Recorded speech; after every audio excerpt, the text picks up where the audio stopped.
Muchas gracias por continuar con nosotros en el programa Los Investigadores Médicos. ¿Quiere usted ser parte de nuestra familia virtual? Por favor, búsquenos en Facebook como Laboratorios Farmalat. Y bueno, es momento de conocer esos hábitos y otras situaciones que influyen para que usted padezca de una enfermedad cardíaca.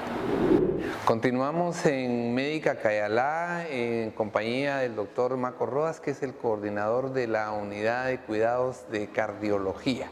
Y se suma al elenco el licenciado Amílcar González Portales. El licenciado González Portales tiene una licenciatura en cultura física, en medicina de alguna manera deportiva y pertenece a la red denominada FisioRed. Amílcar, bienvenido. Muchas gracias. Un gran gusto que estés aquí con nosotros en la parte que tiene que ver cómo el ser humano necesita de actividad física natural y dirigida. Eso es correcto. Y en la parte de esta, Maco, factores de riesgo relacionados con el cuidado que debemos de tener para que el corazón se mantenga en condiciones óptimas y no enfermo. Bueno, la verdad es que nosotros en el área cardiológica hemos definido dos elementos o lo que nosotros llamamos factores de riesgo cardiovascular. Son dos grupos, los que no podemos modificar, por ejemplo, la edad, el género y la historia familiar de enfermedad cardiovascular temprano, porque eso está puesto en los genes. Y los otros que sí se pueden modificar, que los llamamos modificables. Todos los conocen, es la vida sedentaria, el sobrepeso, la diabetes, la hipertensión arterial y sobre todo el consumo de tabaco, porque todo esto va a depender de nosotros mismos que lo podamos modificar. Dentro de los factores modificables hay muchas intervenciones, pero principalmente intervenciones que son cambios en el estilo de vida, como lo vamos a ver más adelante. Pero nosotros debemos de reconocer que la intervención en los factores de riesgo cardiovascular lo que pretenden es modificar precisamente como su nombre lo indica, el riesgo. Y el riesgo cardiovascular va a ser la prevención de los eventos cardiovasculares. ¿Cuáles son los más importantes?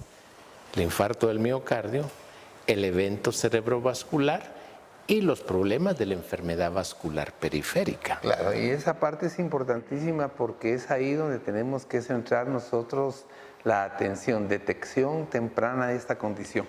El doctor Rodas mencionaba, licenciado Amílcar, la parte que tiene que ver con lo que es tu especialidad.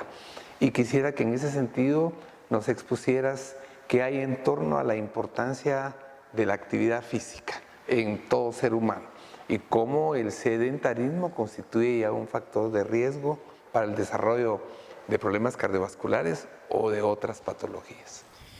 Bien, muchas gracias. Primero que todo, agradecerle a Farmalat por la invitación y creo que es un tema sumamente importante porque hoy en día se invierte o se ha entendido que invertir bastante tiempo en el ejercicio físico es economizar mucho en cuanto a estilo de vida, economizar en cuanto a aspectos monetarios, economizar en cuanto a medicamentos y entonces las tendencias actuales es cada vez más utilizar el ejercicio físico porque hay diferencias entre ejercicio físico y actividad física, utilizar cada vez más el ejercicio físico en este sentido. Creo que es importante detallar que actualmente llevar una vida sedentaria es prácticamente, como todos sabemos, muy nocivo. Pero el ejercicio físico debe entrar en un componente más allá de un modernismo, como hay muchos en estos momentos, sino entrar en un componente de estilo de vida. Y a eso le llamamos cultura física. Central en este tipo de vida es utilizar el ejercicio físico como un modo de vida y unirlo a nuestra actividad física. Y cuando hablamos de actividad física, hablamos cuando parqueamos el carro un poco más lejos que habitualmente parqueamos para caminar un poquitico más, cuando vamos a bailar, cuando tenemos que hacer actividades donde implique movimiento, estamos hablando fundamentalmente de actividad física. Importantísimo esta parte que habla el licenciado Amílcar, porque tenemos que tener algo incorporado a la manera de ser, sobre todo para tratar de evitar que sistemas tan importantes como el corazón enfermen. Maco, platicábamos previo al set lo preocupante de dos cosas. Uno, cómo la enfermedad cardiovascular empieza a generar ya toda una epidemia actual por la cuestión esa transicional de la edad, y ahí hay datos de la mortandad tan alta de 30 y pico de millones, pero sobre todo tal vez para empezar con el otro aspecto, esta intervención, ¿cuándo empezar ya realmente a asistir al cardiólogo, tener una evaluación, sobre todo derivado de esto que tú hablabas de encontrar ya hipertensión temprana o enfermedad cardiovascular en gente muy joven?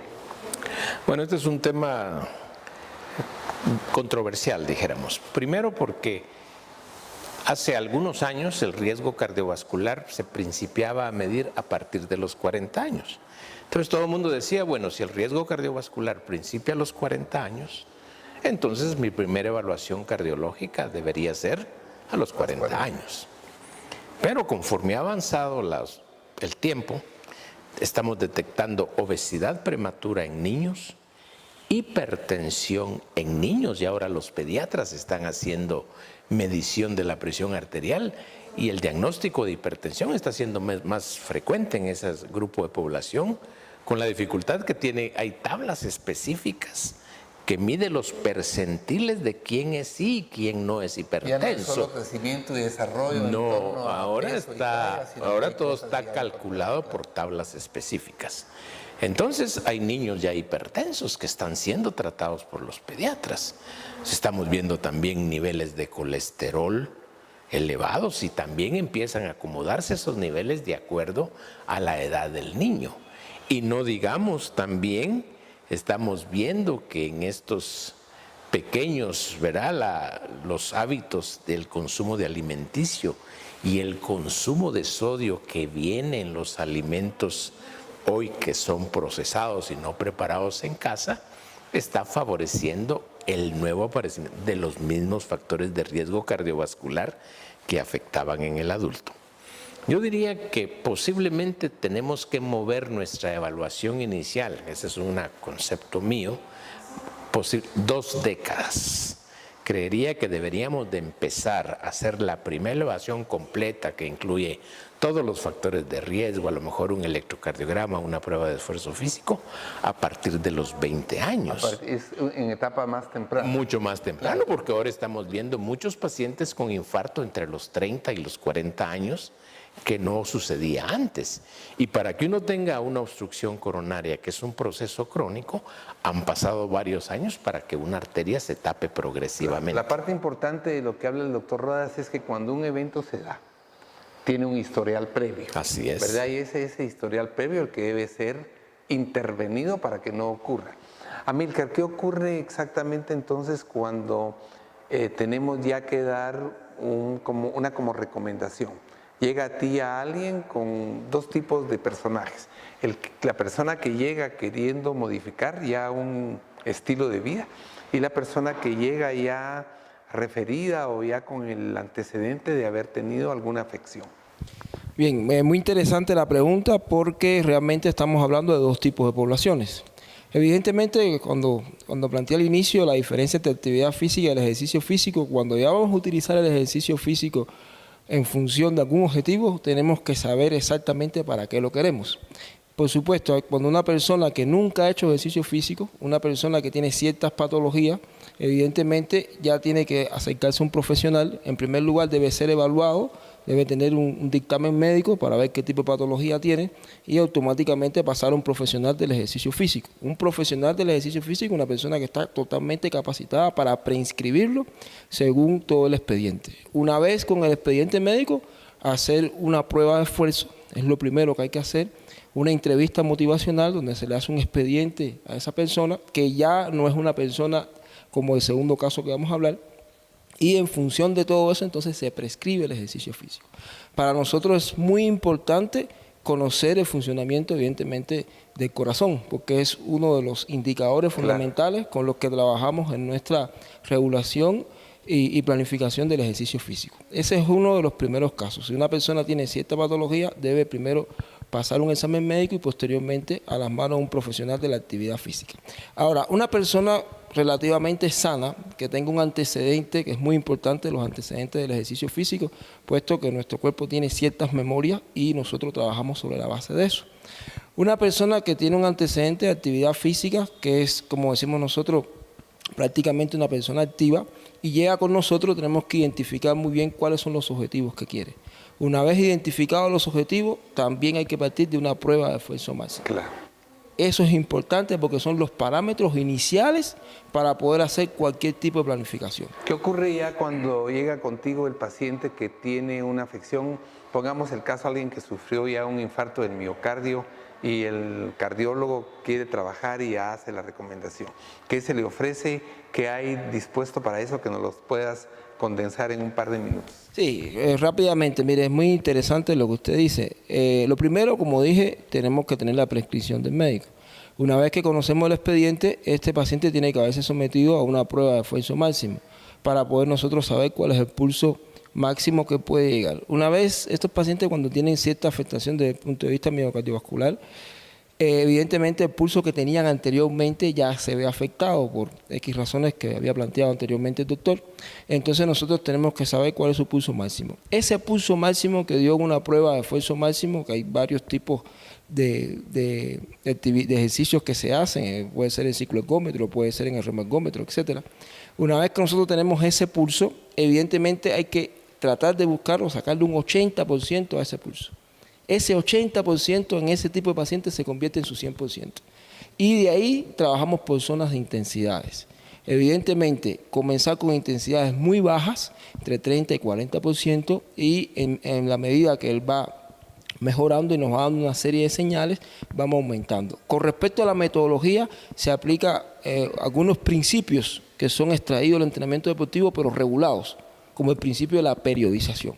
La periodización es sumamente importante porque no es más que dividir por periodos y establecer en esos periodos los diferentes tipos de intensidades y volúmenes. Ya existe toda una metodología hoy día, muchas gracias Amílcar, para que sepamos que en lugares donde se trabaja multidisciplinariamente uno puede recibir todo este tipo de consejos.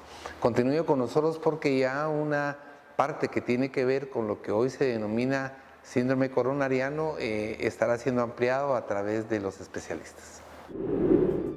Dato importante.